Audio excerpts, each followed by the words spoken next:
오늘 이전까지, 그러니까 지난주 말 전까지는 축 사망 KBS로 인해가지고 전부 다 조화를 원하셨는데, 그 지난 주말 이후부터는 축하 하한이 들어오고 있어요. 그러니까 축 재탄생 국민의 방송 KBS, 이거를 이제 원하시는 염원으로 많이 오고 계신데, 가만히 그 리본을 보니까 이제 수도권 기독교 청년합회라든지 서울 기독교 청년합회라든지 이제 종교 부활, 이건 이제 예수님을 믿는 분들은 아는 건데, 부활이라는 게 있어요. 부활 신앙, 그거를 이제 발해서 KBS가 부활하기를 바라는 염원을 담아서 이렇게 축하한이 오신 것 같아요.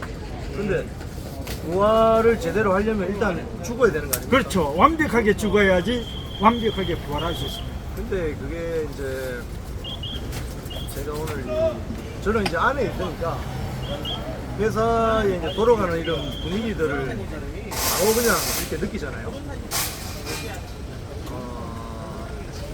아직까지도 김희철 사장 말만 믿고 괜찮을 것이다. 뭐 연말 때쯤 되면 괜찮을 것이다. 이렇게 완전히 착각하고 있는 사람들이 여전히 있더라고요. 그래서 저 사람들 어떻게 안 하죠? 저 사람들 미래를 우리가 어떻게 보장해 줄 수도 없는데. 근데 정말 안타까운 것은 이제 회사 생활을 한 10년에서 20년 더 해야 되는 후배들이 제가 제일 안타깝습니다. 왜냐하면 김희철 사장 지난 30몇 년 동안 KBS 안에서 누린 거 다 누렸습니다. 사장 권력까지. 뭐 남영진 이사장 말할 것도 없죠. 그 다음에 그 밑에 부사장, 본부장, KBS 안에서 누릴 수 있는 거 다 누렸어요.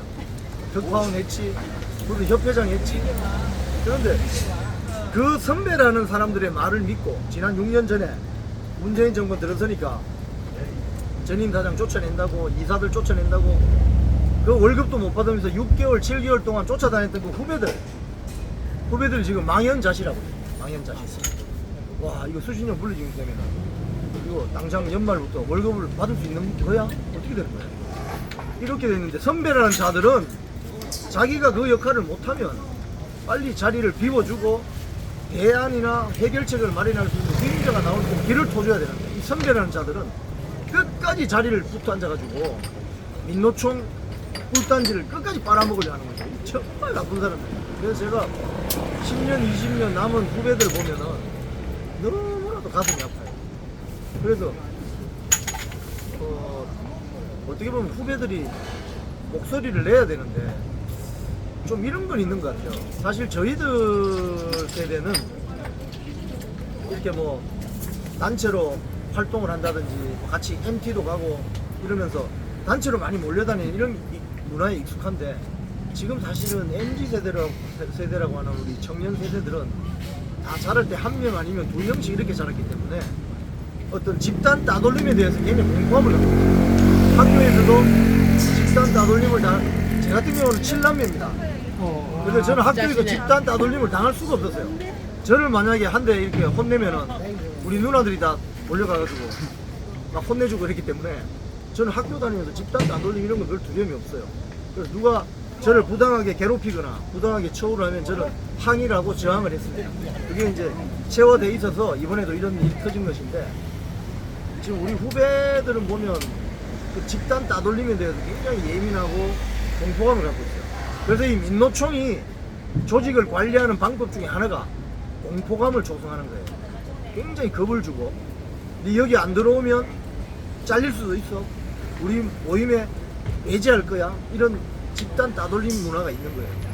거기에 지금 입을 닫고 머리를 박고 있는데, 제가 봤을 때 정말 너무나도 안타까운 짝이 없어요. 왜 그 중에 한 명이라도 우리 후배 기자들 중에 한두 명은 글을 쓴 적이 있어요. 근데 그런 저항하는 글을 쓰니까 완전히 연방에 다 그냥 처박아 버리더라고요. 기자들이 조직을 운영하는 방식이 바로 공포, 그리고 집단 따돌림, 이런 걸로 조직 조작을 많이 해요. 그래서 우리 젊은 청년 세대들 후배들이 아마 어느 정도 임계점이 더 나오면 폭발할 거예요. 그때 되면 완전히 난장판이 되지 않을까, 저는 그런 큰 걱정을 합니다. 저는 이제 지금 싸움이 대한민국을 사랑하는 세력과 반 대한민국의 세력 간의 싸움이라고 보고 있고요. 그거를 한편으로 말하면 자유진영과 한편으로 말하면 반자유진영, 내지는 무늬만 민주화를 외치는 세력과의 싸움이라고 합니다. 그런데 반자유진영의 그 행태를 보면 명분은 그럴듯하게 우리를 위한 것이지만 결코 자기만을 위한 투쟁을 하는 것입니다. 예를 들어서 이 조직원들을 나중에 끝까지 케어해주나 안 됩니다. 왜? 그 사람들이 정신적 사고의 빈약이 상당합니다. 그래서 인터넷상에는 혹시 이런 말씀 들어보셨는지 모르겠습니다. 좌파 탈출은 지능순이라는 말씀 들어보셨습니까? 네. 좌파를 빨리 탈출하는 것이 지능순입니다. 여러분 그걸 깨달으셔야 됩니다. 거기까지는 자기 자신을 책임하고 그 다음 조직이 정직해야만이 이것이 영구 불변한 그 조직이 될 수 있습니다. 한순간의 그 순간을 모면하기 위해서 거짓말로 이렇게 치부하고 거짓말로 전전긍긍하다 보면 인생 자체가, 조직의 생명 자체가 거짓으로 점철돼서 결코 오래가지 못합니다. 지금 KBS가 그런 상황입니다. 지금 사실은 예. KBS에서 벌어지는 이런 사태, 그리고 또 우리 시청자 여러분들 아시겠지만 여러 분야에도 지금 여러 가지 일들이 벌어지고 있잖아요. 이게 일종의 체제 전쟁이에요. 대한민국이라는 국가를 인민민주주의로 가져갈 것이냐, 자유민주주의로 가져갈 것이냐, 이 거대한 체제 전쟁이 벌어지는 가운데 KBS도 그 하나의 언론 분야에서 가장 그 규모가 크고 중요한 하나의 이 싸움터이거든요. 여기서 지금 그동안 문재인 정권 5년 동안 이 자리를 자기들 진치로 만들어서 문화전쟁에 훌륭한 수신료 7천억 영업 안 해도 들어오잖아요. 그걸 잘 해먹다가 이제 국민들이 이걸 알게 되시고 깨닫게 되시고 해가지고 이거 문제를 제기하니까 이자들이 지금 난리가 난 겁니다, 안에서. 그래서 이자들을 이번 기회에 정리하지 못하면 언론 분야에 있어서 체제 전쟁은 인민민주주의로 갈 수 있는 거예요. 민노총 세력이 원래 인민민주주의 세력에 가깝잖아요. 그래서 이제 국민 여러분들이 눈을 뜨셨기 때문에, 햇빛을 꽉 비추시기 때문에 이 안에 있는 민노총 세력은 박멸될 수밖에 없어요. 그래서 시간이 걸리더라도 한 발 한 발 힘을 합쳐가지고 지혜를 합쳐서 이 민노총 세력을 절단내야만 우리나라를 인민민주주의가 아니라 자유민주주의 국가로 선도할 그 중심에 사실은 KBS 사태가 있는 겁니다, 지금.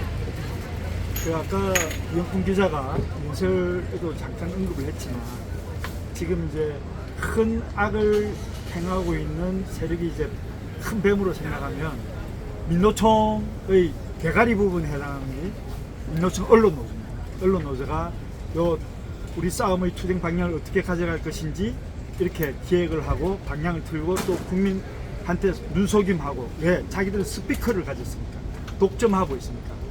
지금 여러분들 이렇게 유튜버들이 안 계셨다면 우리가 이런 목소리조차도 국민들에게 전달이 안 됐을 거예요.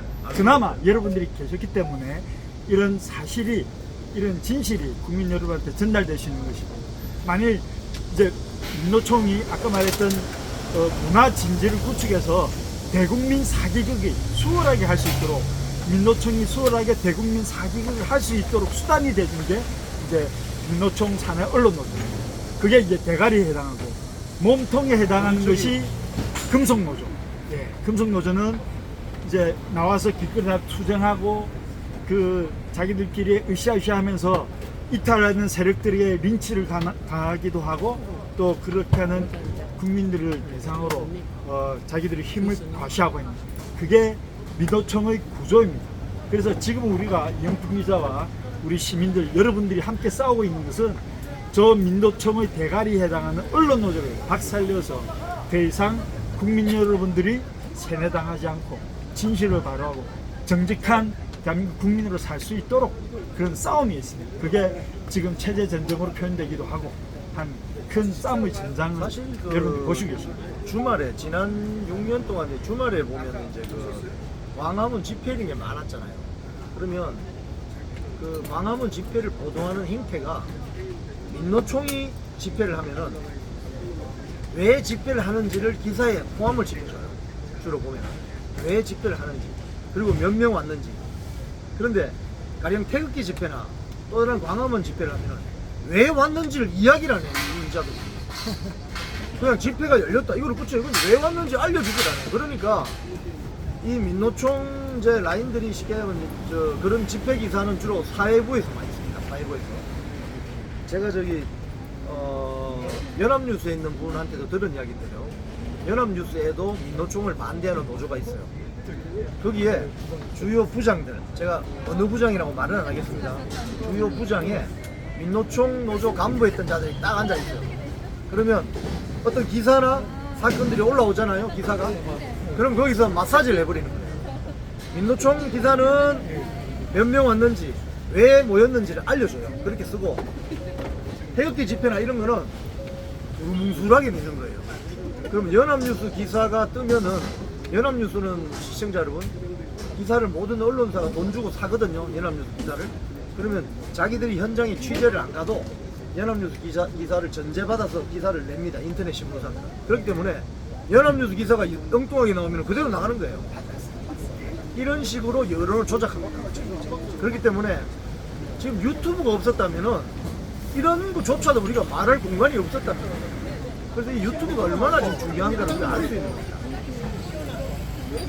그리고요, 강화문에서 태극기 집회를 한다거나 아니면 민노총이 집회를 할 적에요. 민노총에서 50명에서 100명밖에 안 왔는데도 4,000명이 왔다고 뻥튀겨서 방송을 하고요.